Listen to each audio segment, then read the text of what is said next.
So hello there to everybody. My name is Cherri Forsyth and I'm a bereavement and a peak performance coach. And I'm delighted to have as my guest today, Megan Hunter, who's a rare diseases warrior and a kindness advocate and somebody that I've known for many, many years. So welcome, Meg. It is an absolute delight to have you with us today. Thank you so much, Cherri. I still remember meeting you when you were my swimming teacher when I was little and growing up in your pool, and there's always such happy memories around our time together. Yeah, Hilton is a place to grow up. Really, it's a quality place for children to grow up. So this month of October, I'm going to be doing a series on autoimmune diseases, rare diseases, invisible illnesses. So in other words, people are ill and you can't see them. You can't see that they're ill.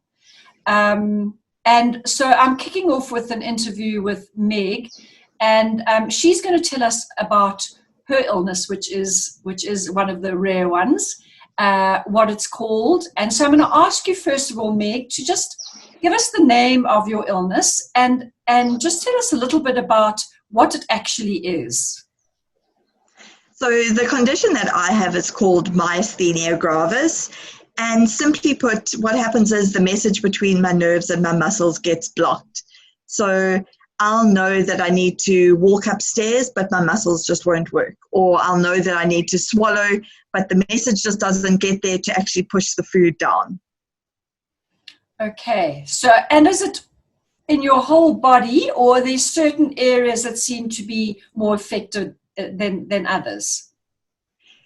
So it is throughout my body, but definitely the place that's impacted the most is my face. So it affects my smile, my speech, swallowing. I can't close my eyes at nighttime. And when things get especially bad, I actually have to wear a neck brace to hold my neck up because it's like a rag doll. It just flops around and does its own thing. Okay. And you said your eyes don't close at night. So what do you do about that? So I've got very special eye drops that have like a gel covering and they coat my eyes. So it's not like they're completely open, but there's like a white slit, like something out of a horror movie pretty much. So I do have these special eye drops that just help to coat my eye and protect them a little bit because they get very dried out from that. Okay, sure. And is that every night? Yeah, so when I'm really good, if I've just been in hospital for treatment, then I usually don't worry about that. But yeah, otherwise I'd say it's just my new normal. I remember the first time my husband stayed over at my house and he woke up in the middle of the night and saw these bits of my white eye just staring at him. He was terrified. But yeah, now we've just become used to my weird and wonderful ways. So let me take you back a little bit, Meg, to tell our viewers when you were first diagnosed, and was it difficult to get to the point of diagnosis, or was it like an immediate, this is the condition you have?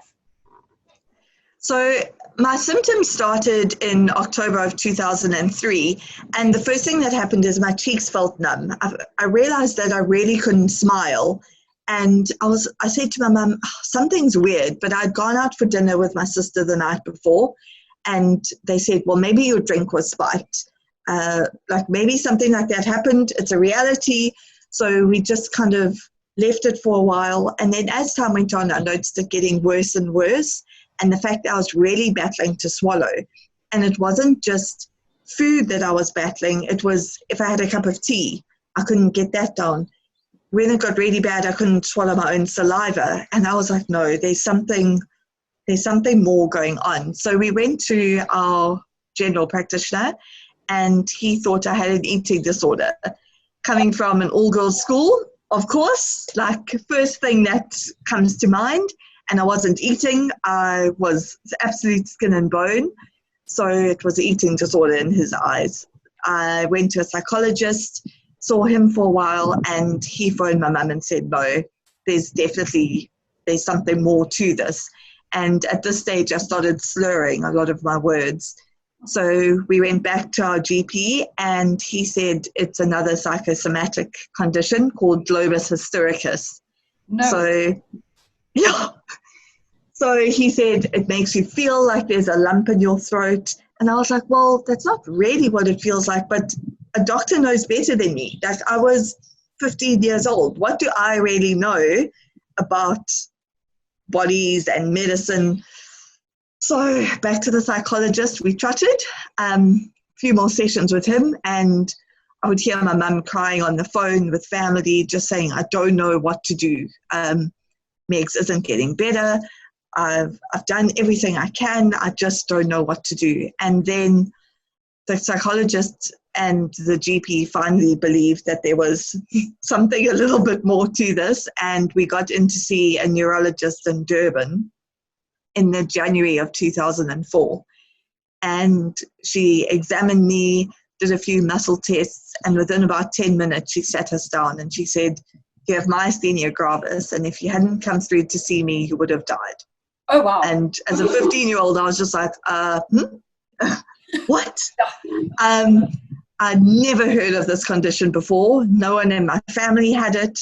My mum and my sister were there, and we all just burst into tears because it was such a shock. But at the same time, I think it was a relief, because I began to doubt myself, with the doctor telling me it was first an eating disorder and then another psychosomatic thing. I thought, am I just looking for attention? Am I just making this all up and sort of putting, it was terrible. So finally having a name for it and knowing that it wasn't just all in my head was actually a huge relief. And I'm sure for your mum as well, to know that finally there's something you can deal with, something concrete. It's not that you're shooting in the dark. Yeah, absolutely. And I was admitted into hospital that same day to begin treatment. And as scary as it was, I mean, I was such a healthy child. I never had flu, I never had chickenpox, measles, mumps, nothing. I was like perfectly healthy. And now suddenly I'm in hospital. I had to take a year off school because I was in and out of hospital so often. But at the same time, we knew that we were doing everything we could and that times had to get better. Yeah. So, Meg, what kind of treatments, when you went in for that first time, what was that treatment, and what treatments have you had subsequent? Has it just been the same thing repetitively, or have there been different things you've tried? So what we started out with, it's a tablet called Mestinon, and that's specific for myasthenia gravis. When I was first admitted, my swallowing was so bad that they had to crush the tablet in some water and syringe it into my mouth, just to try and get a few drops in at a time. And it took me 3 hours to swallow 5 mils. So when people say, oh, but just have a glass of water if you're battling to swallow, literally nothing will go down. Because the muscles, it doesn't go down because I'm assuming the muscles are not working, even though you're telling your throat to swallow, it's not listening. Okay. Yeah. So I dribble because at night time, because my muscles are tired, and so then it just it pulls and comes out. And that was the same as what was happening when I was first diagnosed. Okay. Then we tried a few other immune suppressants, such as cortisone, which is dreadful. As much as it helps, the side effects are horrific. I then had plasmapheresis, which is they take your blood out, put it through like a washing machine, and then take out all the plasma, because that's where the antibodies are, and put your clean blood back in. I then had a thymectomy, which is where they cut open your sternum, remove your thymus gland. As you get older, your thymus is meant to get smaller and disappear, and mine had grown and had little arms and legs. So that's quite a normal thing with myasthenia. I've had polygam, I've had chemo. At one point, I was taking 67 tablets a day. So that was morning to night. I felt like I was rattling every time I walked around from all the tablets. Sure. And then about 3 years ago, we realized that my disease had progressed to refractory form, which means that I no longer respond to treatment. Oh, wow. So everything that we were trying that had worked previously would work for maybe 2 months, and then my body would just go, no, no more. So I was being admitted into hospital for a week out of every month for plasmapheresis. I had a permanent line in my chest with the pipes coming out, because obviously for them to have to put the pipes in every time was horrific. And I have too much scar tissue, so they actually can't get lines in anymore from all my times of having plasma. So my doctor eventually said, no, there's got to be something else. And in January of last year, I was the first person in South Africa to have a stem cell transplant for my condition. So what they do with that is, it's like plasma in that they take your blood out, and they like harvest your stem cells from that. And then I went through intense chemo. I lost all of my hair. It's the nausea, vomiting, diarrhea, misery. And then they they kill off your immune system completely. You have to go for constant blood tests to check your levels. And then once you've hit 0, they put your new stem cells back in, your clean stem cells back in, and wait for your immune system to start building up again. So it was 3 months last year that I was at home. I feel like it was preparing me for lockdown. I was very used to staying at home and wearing a mask. And yeah, so my life has definitely improved a lot. I'm able to do a lot more. I was walking with a walking stick before. I couldn't bath myself often or get dressed or speak. So it's definitely improved. But unfortunately, I'm not in full remission, which we were hoping for. But yeah, 100 million times better than where I was. Wonderful. That's good news. And Meg, is there a chance that maybe you still might enter remission? No, unfortunately not. Because I've started going backwards, they said that means that the antibodies are back attacking my body. So they're not exactly sure. The stem cell transplant was a trial treatment, i.e. not paid by medical aid because it's a trial. Oh, wow. But that's another story. And so I've got to go back onto immune suppressants. I've actually just got authorization from medical aid that they are going to pay for it, because initially they wanted 10,500 co-payment every month on my medication. So that's finally been approved. So now, hopefully, once that arrives, we'll start seeing an improvement again. Yeah, so the next thing I was going to ask when I was going through all the treatments, I was thinking, well, that's a lot of hospitalization and a lot of 67 pills in a day. And how good has your medical aid been generally? Other than generally, I'd say they've been really amazing. Sometimes you just have to know the right forms to get. So like initially with this medication, they didn't want to approve it to pay it. So then I phoned the medical aid and I got an appeal form. And it's just something that your doctor has to fill in, and then you send it off. And if that still doesn't work, then you get an ex gratia form. So there's always ways to try and find out more. But I mean, they've paid for all of those hospitalizations when I was going in for a week out of every month. I was in ICU. I've been on a ventilator. I think they hear my name and they've like got a red flag when I phone them, and they're like, oh boy, this one again. But yeah, they really have been amazing. That is good. So it takes it's one less stress that you have to deal with. Yeah. What are the biggest challenges, Meg, that your illness has brought you? And I'm talking about, let's maybe start with physical and then go to emotional after that. So I think it's been I feel like a burden on people, because my husband has to help me with getting dressed or bathing or driving me places. My speech was a huge thing for me, because I was slurring so much. I didn't want to talk because I didn't want people to think that I was drunk, because that's often what it sounded like. Yeah. So I was very much like staying back. I wasn't going to events or to visit friends because I didn't want to be embarrassed. So that was definitely the big physical thing. And I was exhausted the whole time. And it's not just one of those, oh, I'm tired, let me have a little snooze. It was like to your bones, exhausted, I can't get up the stairs, kind of tired. That profound exhaustion that people who suffer from chronic fatigue and fibromyalgia, polymyalgia, all of those autoimmune things, it's a profound fatigue that unless you've experienced it, you actually can't explain it. When you say you're tired, people think, oh, we'll just go and have a snooze and you'll be fine. You know, so it is a real, like every fiber of your muscles, all your bones, your brain, everything is just exhausted. Yeah.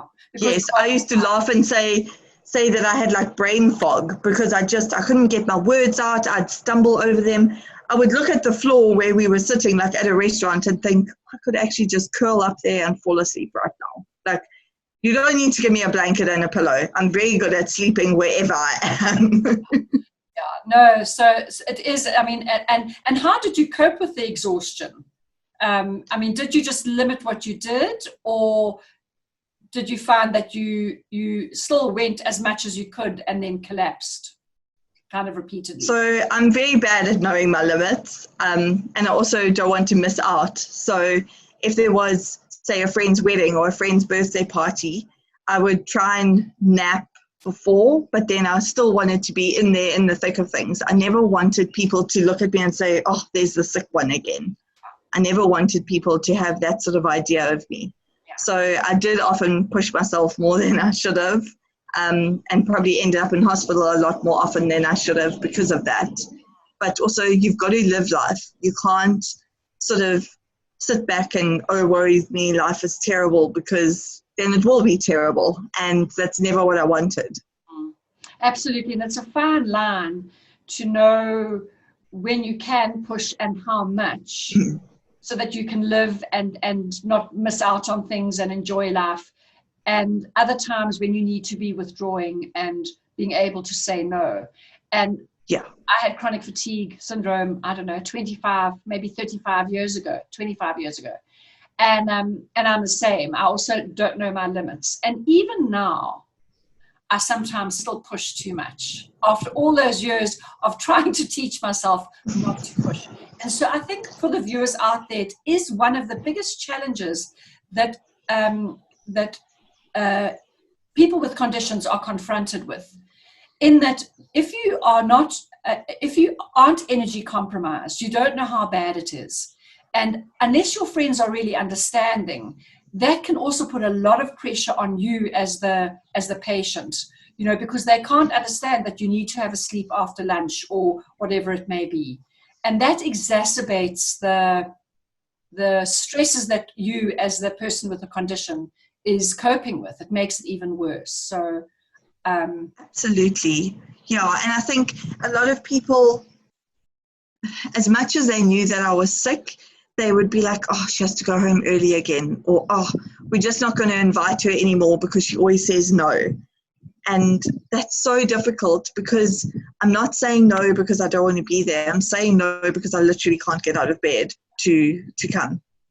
So if you had to give some advice, Meg, to friends of people who have got these invisible autoimmune, these diseases that you can't necessarily see, if you had to give advice to the friends, what would you say to them? I would say just love them warts and all. So if they keep cancelling on, say, a coffee date, say, okay, well then why don't we have a pajama party? I'll come to your house, I'll bring takeaways, and we can watch a movie and fall asleep on the couch. Because you need that friendship and you need that love, and you need to know that you aren't a burden on people.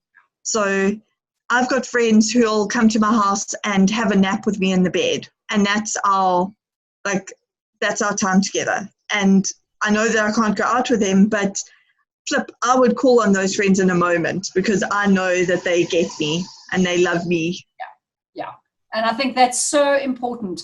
It's to not give up, actually, So, you know, you might want to ask her for a few times. It's, okay, I understand you can't make it this week. Let me know when you're in a good place and let's see if we can't do it then. Or work a way around it so that they can accommodate, because the important thing is that you see each other. It doesn't matter where or when or what food you're eating or drinking. It's actually that you are together. And many people are, I think you're so right, many friends can get frustrated when you say no or that you have to leave early. And I think for our viewers out there, just to mention that maybe a little bit of more understanding in that at least they're there. The fact that they have to leave early, they don't want to leave early, they have to leave early because their health won't allow them to do otherwise. And if we as friends of people who are suffering with a condition can support them in that way, and even if they can only come for half an hour, be so grateful, because it would have been a big effort for them to be there. Yeah, because it's hard some days to get out of your pajamas. So to put on regular clothes, put on a smile. A smile can take a lot of energy when you're feeling like absolute poo. Like you don't want to go anywhere. Now you've got to stick on the smile and be happy and cheerful, and then you just want to collapse.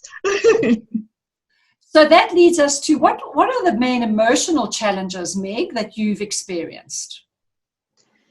I think my biggest thing is the feeling of being a burden. Yeah. Because there was a lot of time I couldn't work, my husband had to be able to provide for both of us. And again, with like going to parties, spending time with friends, I felt like I was the sick one, I was the burden. We couldn't do certain things because of me. And that was really a heavy load to carry. I always, I think that's why I pushed myself more, because I didn't want people to see me as a burden.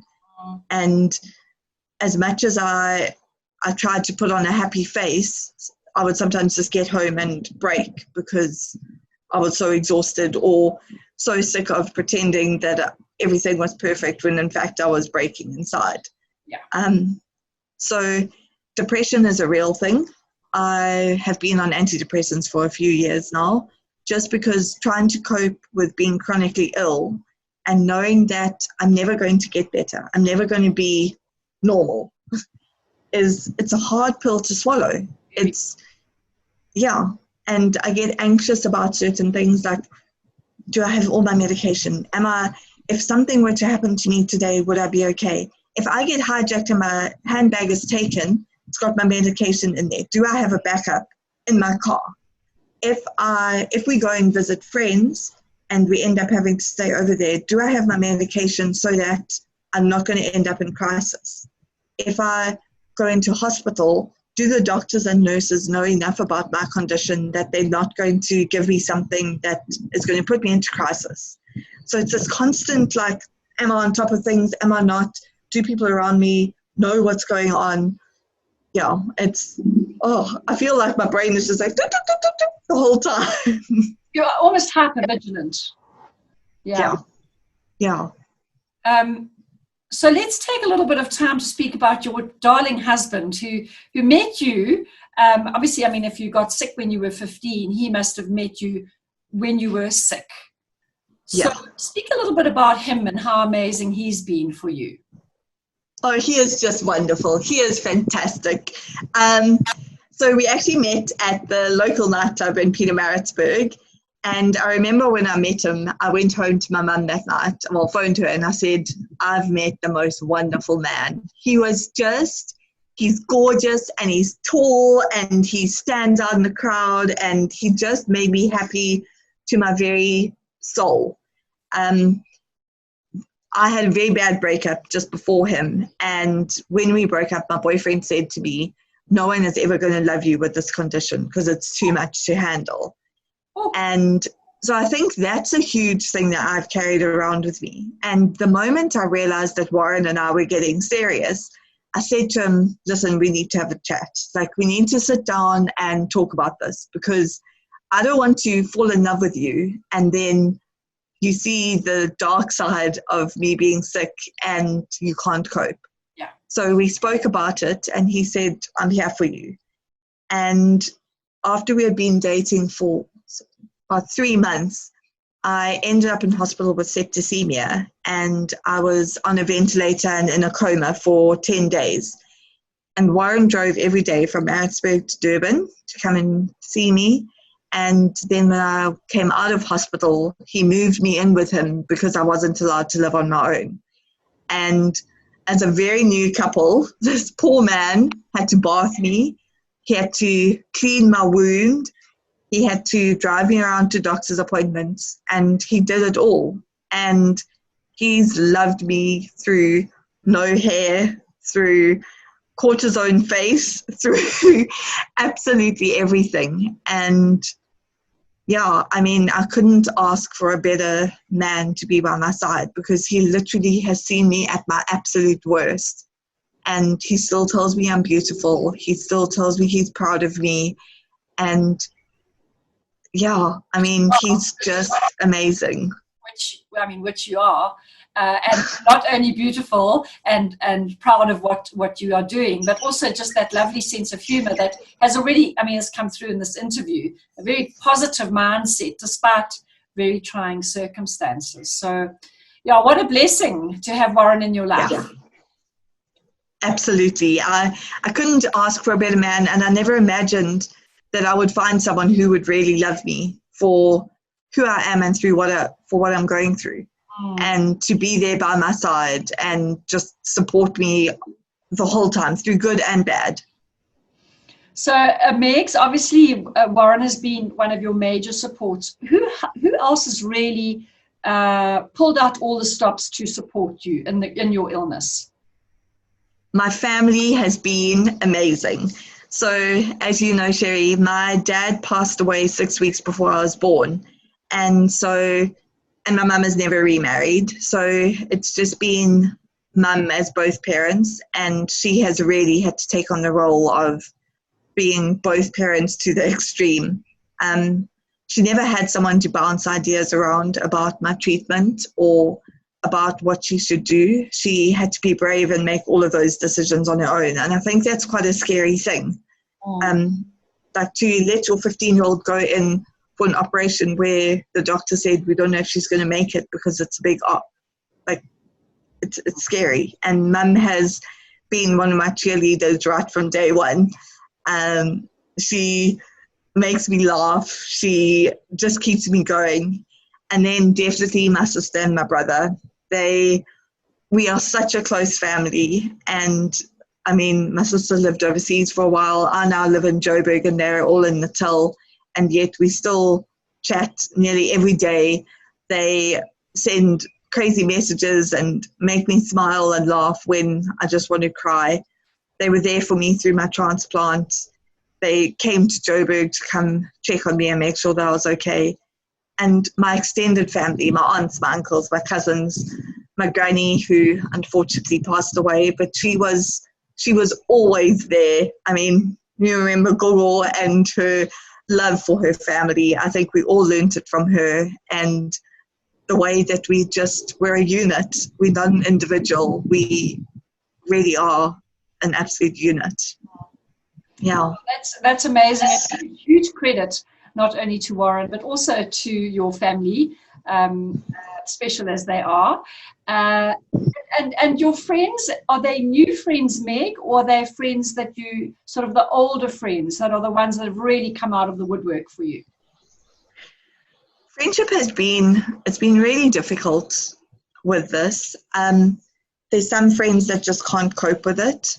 I don't know if it's because they don't know, they've never had someone who's constantly sick.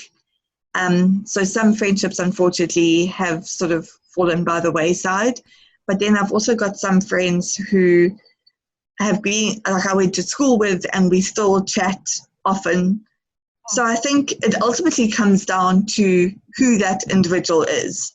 So whether you've known them for a year or 20 years, it comes down to how strong your friendship is and who that person is and how they've been raised. So if they know you at your core and they understand and are empathetic towards your situation, that friendship will never die. And friendship is always about give and take. So I can't just always take from them. I need to give back to them. And that's what's really made my friendship survive in a lot of cases. And wonderful, because as you say, so many people don't understand, and they can't actually walk alongside somebody who is suffering, no matter what the suffering is. And sadly, there are friends that fall by the wayside. There are those that are gold. They've stayed with you for, the entire journey. And then the excitement of new friends, that because they do have that understanding, there's an immediate connection, and the relationship can go forward. So, people often get really surprised when I mention after the loss of our Cherri that we lost a lot of friends. And they say, like, what? Like, how could that happen? And I think it is that people don't know how to cope with how you are and who you are, whether it's because of an illness or an emotional thing like we had. And if they get uncomfortable because they don't know how to cope, they rather withdraw. But it's hard Absolutely. For us not to feel that we are actually being shunted off or discarded to the side. Yeah. And I know Mum said that as well. When Dad died, she would walk down the road and people would see her coming and cross the road because they didn't know what to say to her. So it's easier to pull away and separate yourself. But then it just makes you feel more alone. Yes, absolutely. So I'm going to ask you in a moment to tell us a little bit about the rare diseases movement, which I know you're very involved in. But before we do that, what Megs do you know now that you wished you had known actually when you were first diagnosed or in the initial stages of your illness? I wish I'd known just how strong I can really be. I think I was very much, I was always under Mum's wing, and I thought that I could never be strong on my own. And I've really realized that I can do a lot more than what I realized. And I think that's true for everyone. When you put into those situations, you can come out shining. Especially if you've got a wonderful example like your mum, and a very strong family unit or strong support base. It kind of, we learn from the best. And I certainly think that in your case, that's also very true. So, okay. So tell us a little bit about the rare diseases movement of South Africa that you're involved in. So when we first moved to Joburg, that was when I was at my worst health-wise, and I couldn't get a job. So I spoke to the head of Rare Diseases South Africa, and I said, can I come volunteer for you? And she's never got rid of me. I'm now working there full time, and we support patients throughout South Africa with rare and congenital disorders. Yeah, sorry. And we help them find support. We help them get in with the right doctor. We fight with medical aids if we have to. And we help to provide awareness, because I think awareness for rare conditions is the most important thing. There are over 7,500 rare conditions in the world. And if you were to put together all the rare disease patients, there are more of us than there are of AIDS and cancer patients. Wow. So individually rare, collectively common. But we are really trying to break the stereotypes that are associated with rare conditions, and just to create more awareness, get more people talking about it. Get your kid to know a child with cerebral palsy and that walks with a walker, and that's okay. Like, have a look at the similarities rather than all the differences. So say to your child, yes, that one's different, but look, they also have blonde hair like you. Or look at their super cool shoes. Why don't you go ask them about those? Yeah. So you help your child realize that it's okay to be different. Because I think growing up, even if it's your sibling or your parent that has a rare condition, it's jolly difficult when the world doesn't understand it. Yeah. And you've constantly got to be explaining and understanding yourself.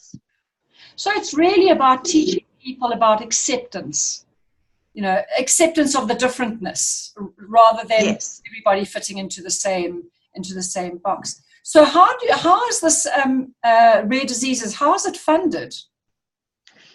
Oh, well, after lockdown, we're not really sure. So we are a charity, so we rely completely on donations, and from the public and from pharma companies, from businesses, wherever we can. We also do a lot of fundraising events, but unfortunately those have been cancelled due to lockdown. So like 947 Cycle Challenge, Two Oceans, those were our two biggest fundraising events.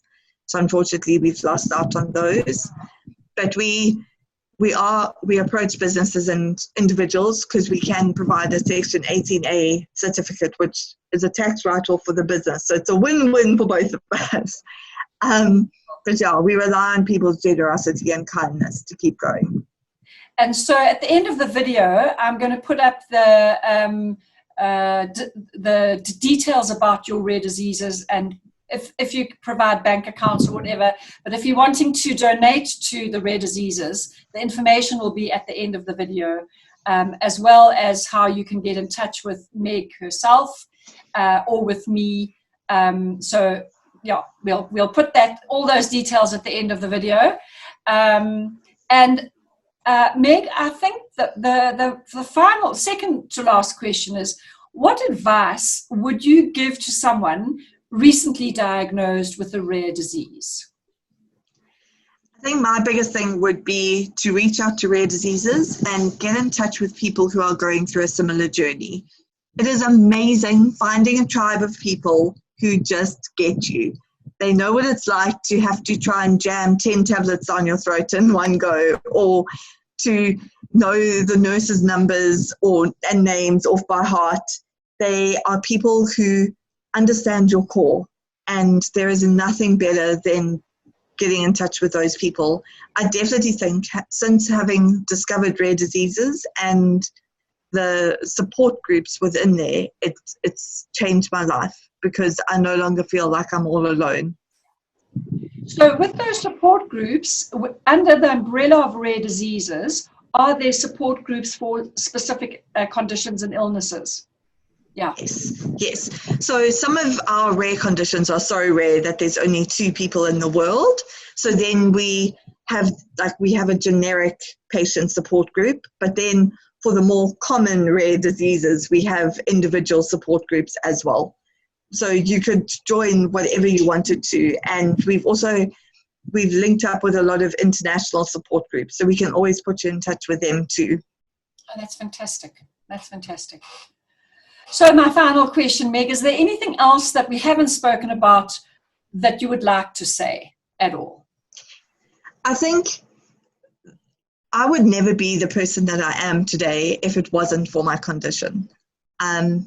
It's made me a lot kinder towards others, because I've realized that we never know the journey that someone's on, and more empathetic towards them. And I watched a movie, Wonder. I don't know if you've watched it. And that little boy has a rare condition. And his teacher says, in a world where you can be anything, choose kind.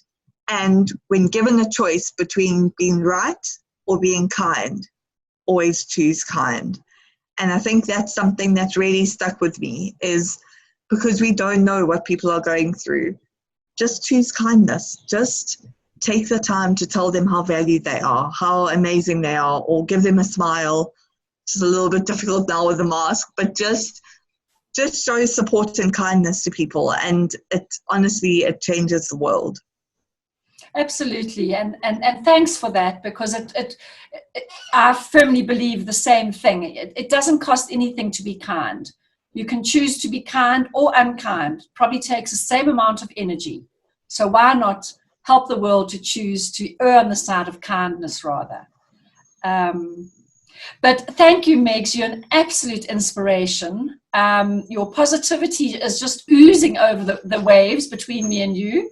And I thank you for your time and for being so encouraging and upbeat and honest and yeah, as I said, an absolute inspiration for all of us out there. You really are quite incredible. And I'm sure I'm speaking for many people when I say that. Thank you so much, Cherri. And I just want to say, your little Cherri, I will never forget her little smiling face and her performing a magic trick at school by stuffing a pillow under her tummy and then suddenly pulling it out, and she was magic, and always calling her sunshine, and she was like, eyes not sunshine, eyes Cherri. And that's the way I'll always remember her little cheeky face. She was just wonderful. Oh, thank you, Megs. I really do appreciate that hugely. And so also my last little word is, it's also been an honor to do this interview with Meg, who's sitting at Princess Grant, which is one of our favorite places in the whole world. We miss it tremendously, but it made it this sentimental interview even better. So thank you, Meg, so much. And let's hope that by doing this video, we can shatter the silence surrounding rare diseases, and that we can make people more understanding, more empathetic, and more accepting of each other. Absolutely. Thank you.